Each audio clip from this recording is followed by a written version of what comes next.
इसी प्रकार अन्य प्रसंगों को श्रवण करने के लिए महाराज श्री के एकमात्र अधिकृत ऑफिशियल यूट्यूब चैनल को सब्सक्राइब करके बेल आइकन को अवश्य दबा दें।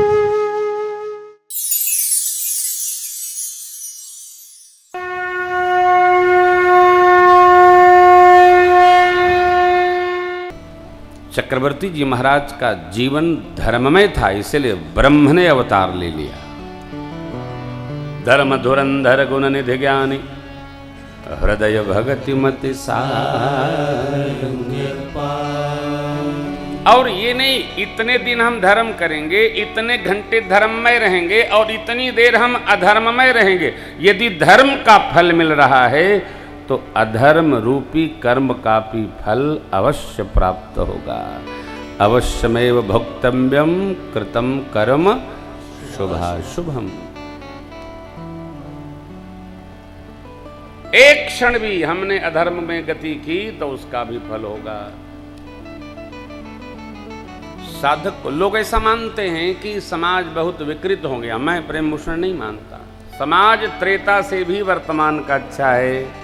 आप अच्छे तो जग अच्छा। आप उदाहरण ले लीजिए, मैं तो कई लोगों, चंद्रकिशोर जी बैठे हैं, जय हो, कहाँ गए शर्मा जी, कहाँ गए? हाँ अच्छा, आगे बैठे हैं, ठीक है। प्रेस वार्ता में मैंने इनसे कहा था कि भाई देखिए, ऐसा है कि मेरी स्पष्ट मान्यता है कि वर्तमान कलियुग त्रेता द्वापर से भी श्रेष्ठ है। क्यों है? मानते हैं विकार बहुत है, नहीं है, विकार बहुत नहीं है। आज भी सद्विचार बहुत है। सद्विचार सुनने वाले हैं, मानने वाले हैं, जीने वाले हैं। विकारी कितने होते हैं? 45 लोगों के परिवार में 5 लोग विकारी हो सकते हैं, 40 सद्विचारी होते हैं। अब अंतर कितना है कि जो 5 लोग हैं वो इतने उत्पाती होते हैं कि 40 की जगह 4000 को परेशान किए रहते हैं,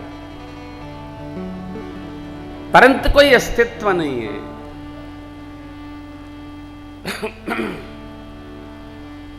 हम आप सभी से प्रार्थना करते हैं कि हम आप ये मान लें, वर्तमान का समान, वर्तमान का समाज, वर्तमान के लोग पूर्ववर्ती समाज से भी आज बहुत अच्छे हैं। हम लोग केवल कथा का प्रचार करते हैं और सुनने वाले अपने आप आ जाते हैं। रुपया देके थोड़ी हम लोग किसी को बुलाते हैं, आओ आओ रुपया मिले।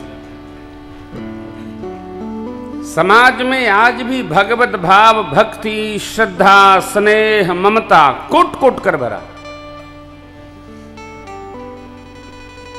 आप विचार करिए, कहते समाज बहुत खराब है। नहीं खराब, खराब थोड़ा है, उसका प्रचार बहुत बड़ा है। प्रचार तंत्र सद्विचार का प्रचार करने लगे तो वर्तमान समाज बहुत सुंदर है, इसका सुंदर स्वरूप दिखाई पड़ेगा। बहुत अद्भुत है। अब लगभग 1 करोड़ नहीं तो 50 लाख लोग तो श्री रामनवमी में धाम में आएंगे ही। 5% आए न हो। कार्तिक में भी इतने ही आते हैं। और कार्तिक में जितनी नदियां हैं सब जगह मेला लगता है। हरिद्वार में अर्ध कुंभ लगा है, नासिक में महाकुंभ 22 अप्रैल से प्रारंभ हो रहा है। आप कल्पना करिए, कम से कम 10 करोड़ लोग आते हैं, 20 करोड़ लोग आते हैं। यदि समाज सब बुरा ही है तो वहां जाता कौन है? अब वो जो मेला है, कुंभ मेला सरकारी नहीं है, ये भक्तों के रेला का मेला है। ये जो रामनवमी मेला है ये सरकारी मेला। सरकार तो केवल रोकती है, कोई जाएगा नहीं। मेरे को बोले कुलाचार्य, हमने कहा नाम न लेना भाई, हम तो अयोध्या जी से बाहर जाएंगे ही नहीं। बद्रीनाथ कथा सुनाने गए, बद्रीनाथ में टेलीविजन वाले इतना प्रचार किए, जो आने वाले थे वे नहीं आए। वहां कोई टेंशन नहीं। प्रशासन तो बेचारा सोचता है, हे भगवान कैसे कम लोग आवे जिसे इज्जत बची रहे। नहीं तो भगत यहाँ कम से कम 4 करोड़ लोग टपक पड़ेंगे, कोई टेंशन नहीं होगा। डर के मारे लोग नहीं आते हैं। बड़ी तगड़ी व्यवस्था है भैया। यानी वर्तमान कलिकाल में भी भक्तों को रोकना पड़ता है भक्तिमय वातावरण में प्रवेश करने से, नहीं तो राम राम कितनी संख्या। कहते हैं समाज बहुत खराब है, यदि खराब है तो ये हालत है, अच्छा होता तो क्या होता। कथा सुन रहे हो आप लोग, दिमाग और दिल में भर लीजिए कि वर्तमान का कलियुग त्रेता द्वापर से भी बहुत अच्छा है। समाज बहुत अच्छा है, समाज बुरा भया नहीं। हम जहां जाते हैं 10-5 हजार लोग कथा सुनते हैं। साल में 25 गुणे 10 कितना हुआ? 2.5 लाख। 2.5 लाख लोगों से प्रत्यक्ष प्रेम होता है सन्मुख बैठकर। टेलीविजन में कितने सुनते होंगे। मैंने कभी नहीं देखा कि एक घर में 20 लोगों के परिवार में 18 खराब हों। 1-2 होते हैं। कथा वथा में हम कथा वथा हम नहीं जाते, हम तो ये सब नाटक अच्छा नहीं लगता हमको। ना ना ना ना ना, एक आदमी जरूर होगा, राजकुमार बर्नवाल का छोटा भाई। हाँ वही वही वही कथा में। नहीं नहीं सब बेकार का काम है। एक 18 लोगों के परिवार में एक आदमी, 17 लोग कथा में आते थे। संख्या किसकी अधिक है? भक्तिमय वातावरण में रहने वालों की संख्या आज भी अधिक है। फिर इसका प्रचार क्यों नहीं भैया? देखो भाई, प्रचार तंत्र जिनके हाथ में है वो विकार से निकल के बाहर जाते ही नहीं है, इसलिए वो जहां जाएंगे वैसा ही दर्शन होता है। आप सभी भक्तों से प्रार्थना है, ये कहना बंद करिए समाज बहुत बुरा है, समाज बहुत अच्छा है, समय बहुत अच्छा है। त्रेता में अग्नि के सामने स्वाहा करना पड़ता था, द्वापर में बिना पूजन के सिद्धि नहीं मिलती थी, और कलयुग में कहीं बैठो सीताराम जय सीताराम, कहीं बैठो सीताराम जय सीताराम, सीताराम जय राम ही सुमरिय गाई राम राम, सीताराम जय सीताराम जय सीताराम जय सीताराम।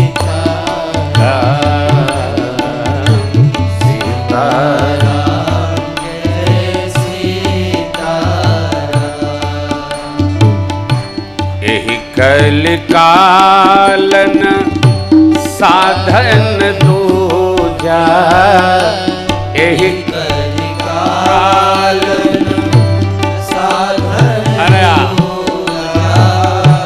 जोग यज्ञ जप तप व्रत पूजा, जोग यज्ञ जप तप व्रत पूजा, राम ही सुमेरिय गाइय राम ही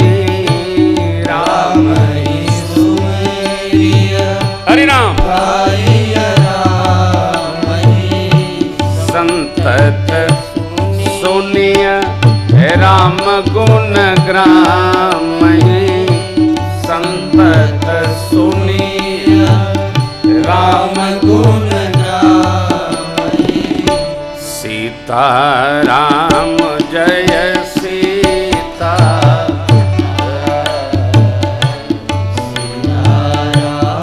जय सीताराम, सीताराम जय सीताराम,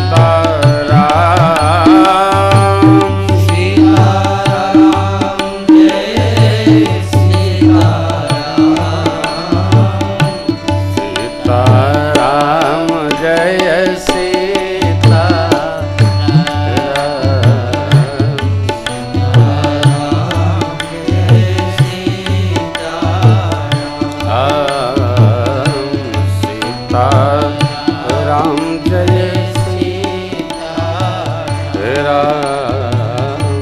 सीताराम जय सीताराम जय धर्म धर्म धर्म साधना नहीं करना, साधन बनाना है। धर्म में जीवन रहना ही एक साधना। जो धर्म में जीवन जी रहा है सर्वकाल साधना में चल रहा है।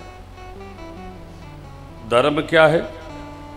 वे सत्कर्म जो सदग्रंथों ने बताए जीवन में धारण करना, यह धर्म में जीवन है। बारंबार इसका स्मरण होता है। अब एक बात मैंने कल आपसे निवेदन किया था कि देखिए, संसार के वैभव ऐश्वर्य के लिए मनुष्य प्रयास करता रहता है, प्रयास करता रहता है। जब वैभव प्राप्त हो जाता है तो मनुष्य उसको परिभाषित करता है इस प्रकार से, माया में फंस गए हैं हम। भैया बड़े गलत आदमी हैं। जिसके लिए आप दिन रात प्रयास किए वो मिल गया तो कहते हैं माया में फंस गए।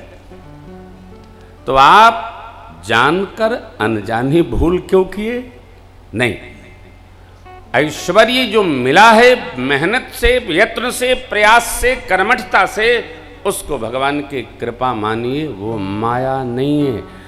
माया ये है कि हम ऐश्वर्य प्राप्त करने के साथ जो ऐश्वर्य के दातार परमात्मा हैं उनको भूलकर उसी माया में लपटा ही गए। ये जो मेरे को अज्ञान परक राग लग गया है, ये माया है। जिस जगदीश ने हमको दिया है जगत का ऐश्वर्य, उसको भूलकर, अरे भाई जिसके लिए दिन रात मेहनत हुई वो माया हो गया, तो फिर आप लगे क्यों रहे? आप क्या यह स्वीकार करेंगे? कई लोग कहते हैं महाराज हम तो बड़े मूर्ख हैं, लेकिन उनको आप कहे आइए मूर्खाधिराज। ए भाई साहब क्यों ऐसा बोले? भाई आप तो कह रहे थे हम बड़े मूर्ख हैं, लेकिन दूसरे के जिह्वा से सुनने को तैयार नहीं है कि हम बड़े मूर्ख शिरोमणि हैं। क्यों? हमने जो मेहनत किया, यत्न किया, प्राप्त किया, ऐश्वर्य प्रभु कृपा से मिला, अब वो मिल गया तो कह बैठे माया है। माया यही मेरा है और वो तेरा है, ये मैं फंस गया, ये मान लेना माया। क्यों मानना? हमको लोग कहते हैं भाई प्रेम भूषण जी बड़े विषय हैं, बिना सुख सुविधा के नहीं रहते हैं। सुख सुविधा के नहीं रहते हैं, सुख सुविधा नहीं रहेंगी तो प्राण चला जाएगा, गर्मी में जान निकल जाएगी, कथा कौन बजे, पूरे शरीर में फुसरी निकल आएगी, बैठे के पानी चुएगा, हम कपड़ा निकाल के तो कथा बाच नहीं सकते। संसार के ऐश्वर्य की निंदा करना भगत लोग बंद करें। आप में से कोई ऐसा नहीं है जो सुख के लिए यत्न नहीं कर रहा है। अरे यत्न से मिला है उसको तुमने माया नाम दे दिया। माया क्या है? हमारा अज्ञान परक ज्ञान माया है, वो राग माया है। क्या हम फंसे? हम तो नहीं फंसे। ये मिला किस लिए? सुख भोगने के लिए मिला, अकेले नहीं बांट कर भोगने के लिए मिला है। और ये सुख अपने को मिला किसकी कृपा? परमात्मा की कृपा। तो सबसे पहले भगवान को सेवा देना, उसके बाद परिवार को, उससे 10% समाज को। ये माया मुक्त हो जाएंगे। अब मिलने के बाद अपने में परेशान आत्मा है, जब देखो रोते मिलते हैं। ये जो व्यवहार हमारा है, प्रभु ने कहा लक्ष्मण जी महाराज से, मैं और मोर तोर तैं माया। आप क्यों माया माया कहते हैं? काहे की माया है? पुराणों ने जगत के ऐश्वर्य का वर्गीकरण बड़ा मधुर किया है। ये चर्चा हम कल करेंगे।